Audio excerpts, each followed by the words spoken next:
Hey guys, SoCal Val here. You are listening to the Hitting the Turnbuckle podcast.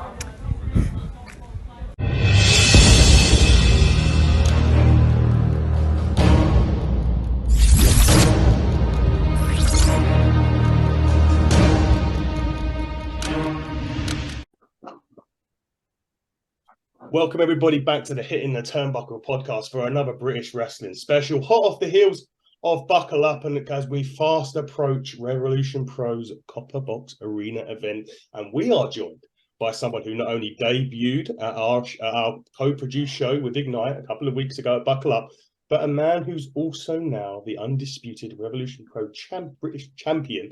Although he may still not have the belt, we may have to ask that question. It is Michael Oku. How are you?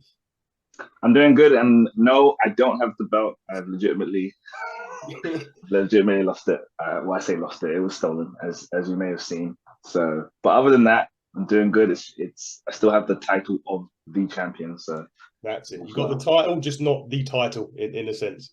Yeah, exactly. And of course, I'm joined by my fellow co-host, Dave Robinson. Dave, how are you? I'm good, mate. Really looking forward to this chat with Michael. Yeah, how long now till the missus his birth? Oh, a couple of months away at my October. So, yeah, I haven't got into hiding just yet. You don't get any time off this podcast, you know that, don't you? Don't get no paternity. No, we don't do it okay. yet. Come on. Wrestling never sleeps. That's it. Michael, thanks so much for taking the time today for joining us. Let's just start off with Ignite and Buckle Up. Obviously, this was the show that we co-produced. We loved having you on there. You definitely stole the show with Taylor James. We kind of booked that, CJ booked that match because Taylor James wanted to wrestle the best because he believes he's one of the best. And did you kind of feel that in that match that he's actually definitely stepping up to be at that level?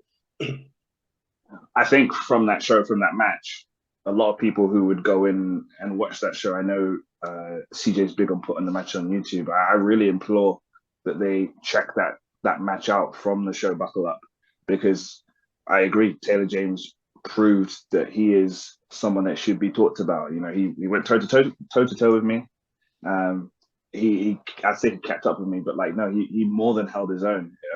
I felt like I was wrestling an equal, and that's probably one of the highest compliments I can give him, is that we stepped in there and I didn't see him as someone below me. I saw him as someone that we're on the same level, and I really thought that he showed out in our match. Yeah, he certainly did. He's definitely one that I'm pretty sure there's plans afoot for him, and hopefully we'll see that. But what was your overall experience of Buckle Up and Ignite for the first time? I know it was a co-production with us at Hitting the Turnbuckle, but what was your general overview? It was a good time. I got to catch a few of the matches. I got to peek through the curtain, see some matches before me as well as some after me. I always try and watch the whole show, and it seemed like an electric crowd. Of course, it was sold out. Super sold out, because I think more tickets were added after a sellout, and then that sold out again. But it was a great atmosphere, great time. I personally felt really well looked after as a performer on the show, and I can feel that there's something special there. If you can contain that and keep that going from show to show, then for sure Bournemouth has a special promotion on their hands. Yeah, definitely. Well, We've obviously got our title was announced that night. I was on the microphone. I got to live my dream. I walked down an aisleway. I got in the ring. I didn't wrestle. I've tried that. Will never do it ever again. It was nobody wants to see that. Nobody wants to see that, no. But I got in the ring. I got on the microphone, and we announced the belt. So that's going to be something going forward with Ignite. But Dave, I'm not going to talk all day. Over to you, my friend. Yeah, it's really nice to hear you say that, Michael, because that was my impression as you were the big star and you lived up to your billing, but Taylor James kind of stepped it up as well. What other guys are you looking forward to facing on the UK scene in the coming months? Oh my gosh, that's the thing. I've really been feeling positive about the scene in general. So there are people who've come up, or people who have wrestled in the past that I want to wrestle again, because I think they're completely different animals. I'd tell you someone who I've not wrestled in I don't even think in any capacity, tag, a scramble, or rumble, and that's Charles Crowley. Charles Crowley is a guy that you're seeing his name pop up all the time, and if your name is popping up multiple times, then that means you're doing something right. And those are the kind of people I want to step in the ring with. Those whose names are popping up all the time. I'm seeing a guy. There's a kid called George Lydon. Yeah, I think he's more up north. I see a few things of his, and I'm impressed with him. And I think he's stupidly young. So more from I'm happy to step in the ring with him one day as well. I'm trying to think if I could think of a third. There's just so many that I've already wrestled that I'm down for rematches with. But in terms of new people, those would be the two that I think, okay, let's see what we can create in the ring together. awesome. Charles Crowley. I might have to speak to CJ after this and get that sorted out, because that needs to happen. We love Charles Crowley on the show. He's now Charles coming up. I know he didn't win at Buckle Up, but he got a big win against Nick Aldis the night before. That was a great match as well. So I'm sure you two guys could do something pretty special when you step in the ring together. For sure. I have high hopes that can be a thing that can happen for sure. He is now the 2-belt twat as well, apparently. That's his words, not mine. There's another guy that wrestles for Ignite that you would probably. He was in the main event, Corey McRae. Of course, the Ignite champ. That makes that kind of like. I do like belts as well. So yeah, he's a guy that, like, you talk about guys that I've known have been around for some time, or around the same amount of time as myself, but they're really starting to show out even more and improve to a different level. I think he's for sure one of them. So by all means, if the stars align, that's another one. I'm really up for wrestling anyone. I mean, I wrestled Chris Hatchett in the Stake a couple of weeks ago. Yes. So like, I'm really up for wrestling anyone and everyone, and I want to test myself against new people that maybe I don't even know what they're all about, as well as people who I'm seeing are on the come up. Yeah, definitely. There's like, you could throw a load of names. Even like someone like a Dan Maloney, who just returned he was at Epic Encounters, come out with the Will Ospreay situation. But let's talk Rev Pro and let's talk Epic Encounters. So initially, congratulations for beating the Great Khan. 5 years after the first encounter, which wasn't really epic for you in a lot of ways, but a massive learning curve, that first one. Yeah, no, exactly. That was my Rev Pro debut. That was just kind of the beginnings of his 5-year undefeated streak in Rev Pro. And it's one of those things where opportunity, that was a big opportunity. And if I was to give people examples, I do teach a lot of wrestlers, and some of that is just parting advice and knowledge. And maximizing your minutes, maximizing your seconds is the most important thing I tell them to do with a match or moments. And that was a 2-minute match, less than 2-minute match, and in my Rev Pro debut. And I showed enough to be given another opportunity from that, and then to impress from that next opportunity, to then be given loads more, for it to snowball into this magical moment where it's like undefeated streak versus the one title I have left to win in the same building that I had my debut against the same opponent. You can't write it, because it wasn't the thing that was written. It was not a thing of like, you're going to debut here and then we're going to build him, and then 5 years later you're going to be the one time to end it. That was not at all what the plan was, but it happened to be that.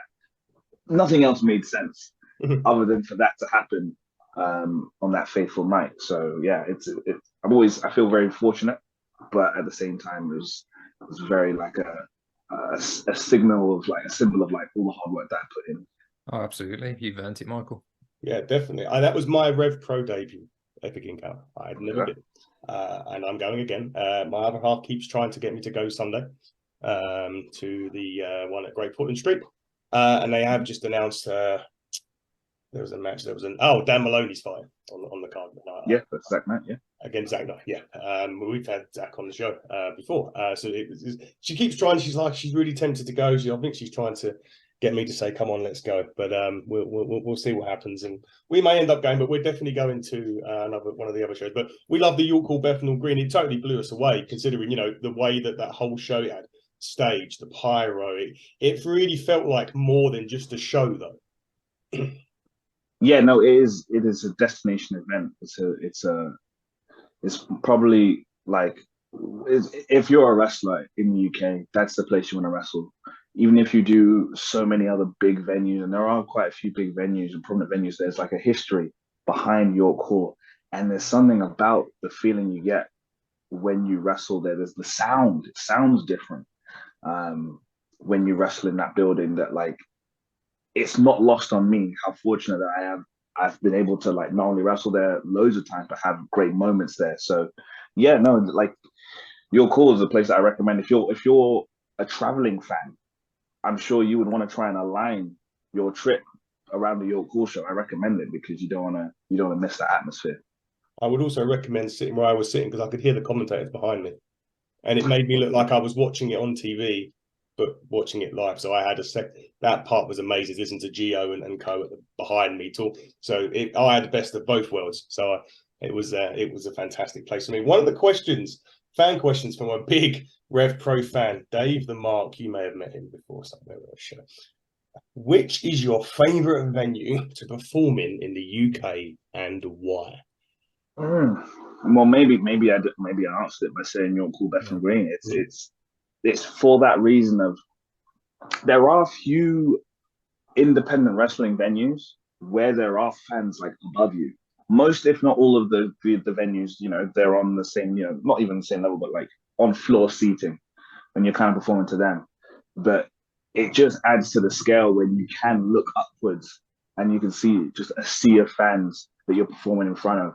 And again, that the acoustics and the echo, I don't even know if you can't call it an echo, but just it's designed for combat sports. So many boxing events have happened, and as I've said, so many wrestling events before Repro existed have happened at York Hall, Bethnal Green, that like I feel at first it was like a place I felt so nervous to perform in front of, and now it feels like a very comforting place to wrestle in front of. Another place that I really enjoyed that we no longer book there is the Cockpit Theatre, which was like the monthly London venue that RevPro would do. And I really loved the venue. Not that it didn't have any air conditioning, because when it was hot, it was hot. But again, acoustics in a different way, in the fact that it was such an intimate venue. I think you could only squeeze 200 people in maximum to this literal theatre. And everybody could hear every noise, every strike, every like pant of breath. The crowd were with you, and you could have more like intimate performances as a wrestler because of the fans being that close, and because of the way the atmosphere was brought on by the venue being the way it was. So I think it'll be those two, York Hall and the Cockpit Theatre. You could certainly hear the acoustics from the chops. That's for sure. I was wincing in so many of them. I'm going to add to that question by saying, now do the same, but for the US. What arena in the US would you like? It's generally this. We do get the same answer, but we, so we have to ask.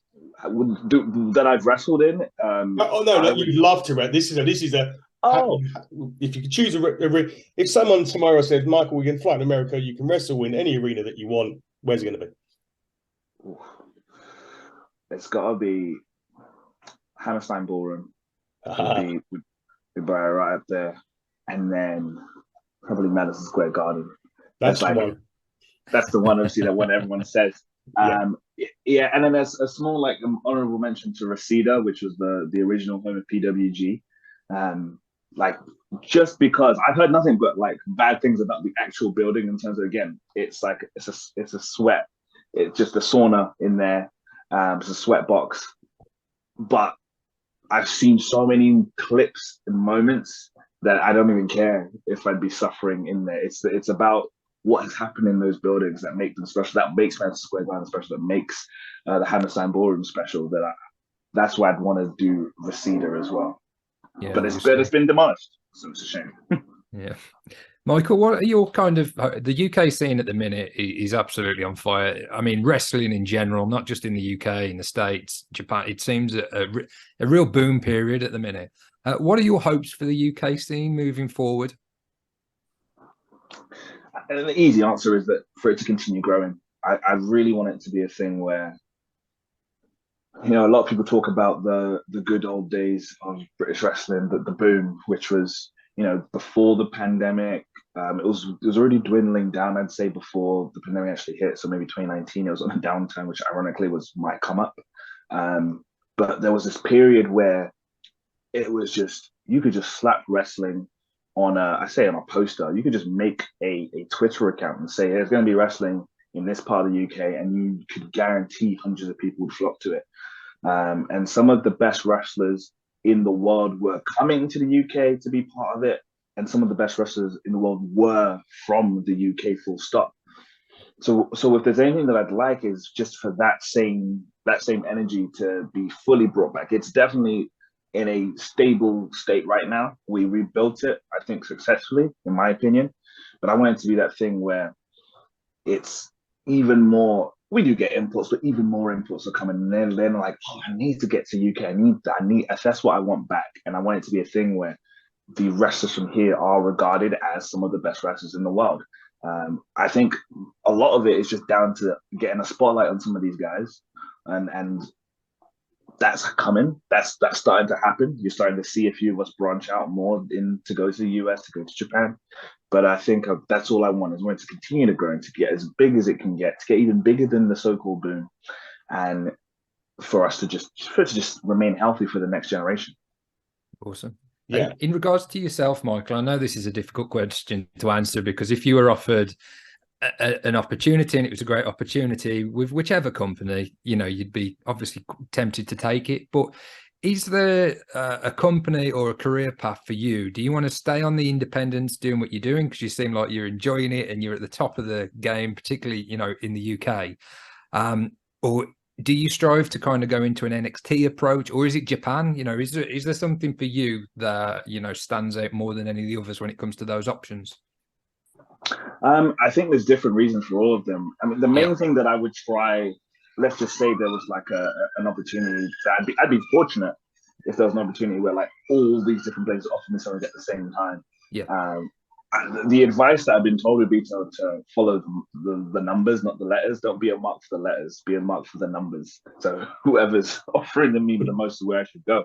But that's kind of what my goal is, really, in general. I can't say for sure I want to go right here and that's it. That's the answer. Yeah, sure, I'd like to wrestle at WrestleMania. But also AEW is hot as hell as a promotion. And also I look at their schedule and I think of, oh man, well, imagine a life where it's not 6 days a week and it's maybe like 2 or 3 days a week. I can see that in terms of like normal life being very appealing. But then I definitely want to touch Japan. Like, no matter where I go, I want to make sure that I touch Japan before I have like a final stop. Let's just say my final stop is WWE. I want to make sure that I've been to Japan. I want to make sure I've had a little trip of Mexico. So if that's the option, it'll be like the answer really is I want to make like a really, really super, super comfortable living wrestling. If there's a way in the future where it's like, oh, I don't even need to sign a contract for that to be the case, then I'd be considering that. But until then, I've got to look for that contract, and it just depends. It really just depends on like who offers me the best that's deal. a great answer. Thank you, Michael. That is a great. We've got another fan question now. They haven't specified this, so that this may be a bit of a difficult question. So Matt Connolly from the Wrestling Should Be Fun podcast said, "Me and the rest of the podcast were at your debut match. Do you have any memories of it?" So I'm guessing this was your debut match, not your debut for Rev Pro. Yeah. So yeah, my debut match would have been 2017 June. It was 5 months after I started training. It was for Progress. And it was I was in a tag team. I was in a tag team with a 7-foot giant called Big T Justice. Absolutely. Yeah. And the memories were, one of my first memories is I remember like having a full on breakdown when I arrived at the venue. It was at the Dome in Tufnell Park, and I had a full on breakdown out of happiness and nerves, because I was just like, this is my dream. I'm not saying anything that any other wrestler has said before, but like, this is legitimately my childhood dream, to be a wrestler. And today is the day that I'm going to actually have a wrestling match. And I felt that I put a lot of intense work into it, even though it came in such a short period of time. But I just was getting really emotional about it. And I had to be like calmed down by the wrestlers that saw me as I entered the building. But I remember being so like ready to impress. That was one of the things I remember, because again, another thing I tell people with independent wrestling is that you have to take initiative. yourself, because you're not being paid tens of thousands or 100,000 or maybe even millions. You're not being paid this money where people are investing in creating you into a product. You are your own product. And so with that debut, I made sure to ask myself on my own, merit, to do a promo. I wanted to walk out and I wanted to do a promo. And I made sure to like get over my finish in the match and like just make sure that I was there for everything and every part of the match. It's a tag team match as well. There are like, I feel fortunate that it was a tag match because then I got to kind of hide some of my weak points. Again, it's my first match, so I'm not perfect, but I got to hide behind 3 other people. And like, but by being able to do a promo to start before the match, to then have that dynamic of me and Big T, and then pick up the victory with a half crowd, it left a lot of people thinking about me and remembering who I was. So in terms of like the memories, it's just like, it couldn't have gone better in terms of a first match. Yeah, I can nitpick, but in terms of actually look at where I am today, if I go from step 1 and match number 1 being step 1, the debut couldn't have gone better. Really Great. Really Michael, I've got to say that, bear with me, I will get to a question. I'm getting married in about 18 months' time, and we've started to look at the stag do, right? And we looked at the Jericho Rock and Rager cruise, and I thought, what an epic stag do stroke bachelor party that would be. Dave, sorry to interrupt. Am I invited to that? Oh, you might be. Yeah, we'll see. Might We'll see. No, but I was looking at the poster for next year, and obviously saw your name on it. How did that come about for you, and how excited are you to be wrestling and going on the Jericho cruise? So, I mean, the short answer is I got an email. I got an email. I wish I got those kind of emails. Yeah. Jericho messaged me and said, look out for an email from like this agent, like an agency. And I was like, I didn't know what to think of it. It was going to be like a spam thing. I thought his message was spamming me, being like, what email? He didn't respond when I said, what are you talking about? Then I got the email and come through, and I was like, wow, this is actually happening. This is this year, just this so funny, so surreal. And obviously that came about from creating that connection with Jericho when we wrestled earlier this year at Bola. But that's kind of how it came about. The cruise is something that I always wanted to. I looked at me like, that does look like a lot of fun. And funnily enough, my girlfriend Amira, she was considering getting me for a birthday present, me going to the Jericho cruise. I think that was last year. That was an idea she had. And I said, I don't know if what I dreamed of was to just spectate and be a part of the cruise. I think I wanted to wrestle at the cruise. And then lo and behold, here comes an email, and here's my name and here's my graphic being announced to the 2024 Jericho Cruise. So I'm really excited for it. It sounds like we're going to be like super like looked after, and we get to just relax. And I'll get to wrestle, of course. But I mean, again, January's been like a really cool year in my career, nearly every year, and like that's when I did Bola this year. I wrestled with Ospreay the year before, and that was when I started wrestling as well. So I've got that as like an anniversary being January. So the fact that I've already got something on January 2024 to be like, all right, we keep going up. It's really exciting. It's really cool. Awesome. What was it like wrestling Jericho? Was it a 6-man, wasn't it? Was it a 6-man? It was like a 10-man or 8-man. What was it like getting in there with Chris Jericho? Someone, it's just legendary status, and you see the name, and you see your sort of screen print one side, or your face one side, and on the other side you've got someone that's been in the business 30 odd years, and he's such a well-known name. What was it like getting in the ring with Jericho? I mean, so anyone who knows me knows that there's 2 people. It's The Rock and it's Chris Jericho. I see it. It's on the logo of your T-shirt. It's Jericho and the Walls Jericho one. Yeah, The Rock at the bottom. Yeah, that's it. Those are my 2 guys, and that's it. So to wake up that morning and not even know that I was going to be wrestling him was crazy. I'd already, the day prior, I'd been knocked out in the first round of Bola in a match with Takeshita, but the match couldn't have gone any better. And I was on such a high already from day one that I was like, day 2 is just a bonus. I don't care what I'm doing. I was told I was in a tag. that was all I was told. I was in a big like multi-person tag. It's like, cool, we get to mess around and have fun. I don't know who's in it, but don't worry, I'm on a high. I'm just gonna have fun day 2. So to get to the venue and still not know who I'm wrestling is still crazy. Then you get on a bus, and then there's the entire Jericho Appreciation Society, and that's who you're wrestling. It's like, oh, that's cool, isn't it? That's, of course that's happening. But again, like Jericho being like one of my idols in wrestling, I had in my head, you know, kind of dreams or like of how a match between him and I would go, like kind of things that we might do in the match, and we actually got to do them. We actually were doing them in a ring in front of people, and the crowd losing their mind for each and every bit.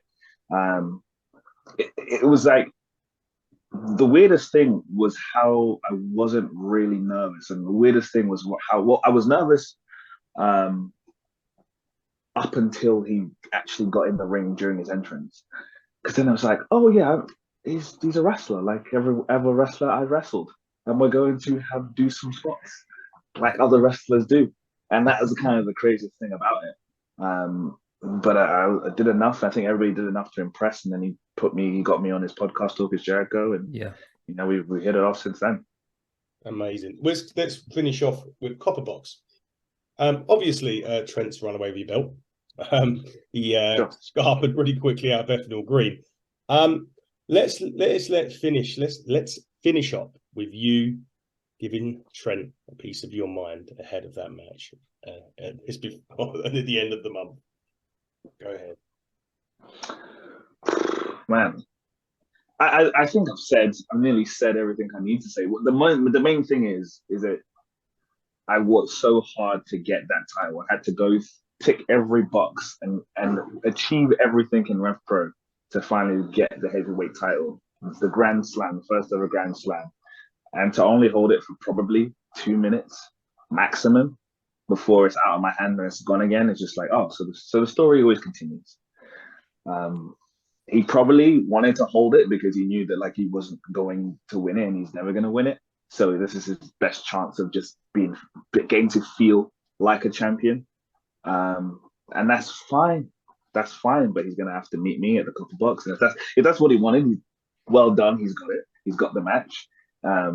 He's got the belt physically, but nobody sees him as the actual champ. And, you know, it's August 26th, right? That's when I'm going to take it. I'm going to take it in front of a record Rev Pro audience. I think we've already broken the attendance record for any Rev Pro show ever. Close to 3,000. I'm sure we're going to get even a few thousand more. I'm nearly certain of that. So on that big stage where I know he's done big numbers and wrestling from the big crowds, but you know, those are the heydays. Those are with his mates, British Strong Style, which they've left him, and he's on his own now. And to fend for himself, I don't think he can. So I'm taking the title back. What a match and what a show that's going to be the night before All In. Yeah, the night before All In. August 26th. Now we play, right? Absolutely. Now we play. Michael, thank you so much for your time. It's been an absolute pleasure talking to you today. We thank you so much, and we look forward to, we wish you every success, and we look forward to coming to see more shows of you very soon. Yeah, thank you. Come down. I hope to see you guys if you were able to make it at the Copperbox for that show. And anyone who's listening as well, revolutionprowrestling.com, get those tickets. Come be a part of history. I'm certain that after that weekend, people will be wondering, maybe the Rev Pro show might have been the best show I've seen all weekend. That's my gamble. That's my bet. Awesome. There he goes. Guys, this has been the Hitting the Turnbuckle podcast. He has been Dave Robertson. That has been Michael Oku. I have been your host, Adam Cousins. Until next time, everybody, buckle down, stay safe. Goodbye.